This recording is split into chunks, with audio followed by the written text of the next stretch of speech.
नागपुर में operation thunder के तहत लक्कड़गंज police की बड़ी कार्रवाई की गई है। मासरूकर चौक स्थित भगवती मेडिकल पर छापेमारी कर पुलिस ने भारी मात्रा में प्रतिबंधित औषधीय द्रव्य जब्त किए हैं, जिसकी कुल कीमत 2,48,401 रुपये है और कुछ नकद भी बरामद की गई है। पुलिस ने 2 आरोपी तुषार अग्रवाल और भारत कुमार अमरुनानी को गिरफ्तार कर लिया। दोनों का PCR रिमांड मंजूर कर पुलिस आगे की जाँच में जुट गई है।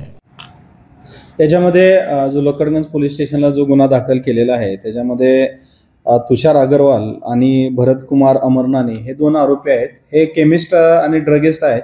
याच्यामध्ये जे यांच्या मेडिकलमध्ये काही ड्रग्स आणि सिरप आणि काही टॅबलेट्स मिळाले आहेत, ज्या की टॅबलेट डॉक्टरांच्या प्रिस्क्रिप्शन शिवाय ते मेडिकलमध्ये ठेवता येत नाही किंवा ते देता येत नाही। अशा टॅबलेट्स आणि सिरप यांच्यावरचे बॅच नंबर्स कडून हे अवैधरित्या हे विकताना किंवा जे लोक ह्या प्रकारची नशा करतात किंवा नशेसाठी हे औषध कॉम्बिनेशनमध्ये वापरलं जात होतं, अशा स्वरूपाची आम्हाला काही दिवसापूर्वी माहिती होती। तेव्हापासून माननीय CP सरांच्या मार्गदर्शनाखाली हे आम्ही कारवाई पूर्ण केली आहे। त्याच्यात जवळपास 3 ते 3.5 लाखाचा मुद्देमाल आम्ही जमा केलेला आहे आणि हा जो मुद्देमाल आहे किंवा हा जो माल आहे हे कुठून आणला जात होता त्यासंबंधी आम्ही पुढील तपास लक्कडगंज पोलीस स्टेशनचा अधिकारी आणि स्टाफ करत आहेत।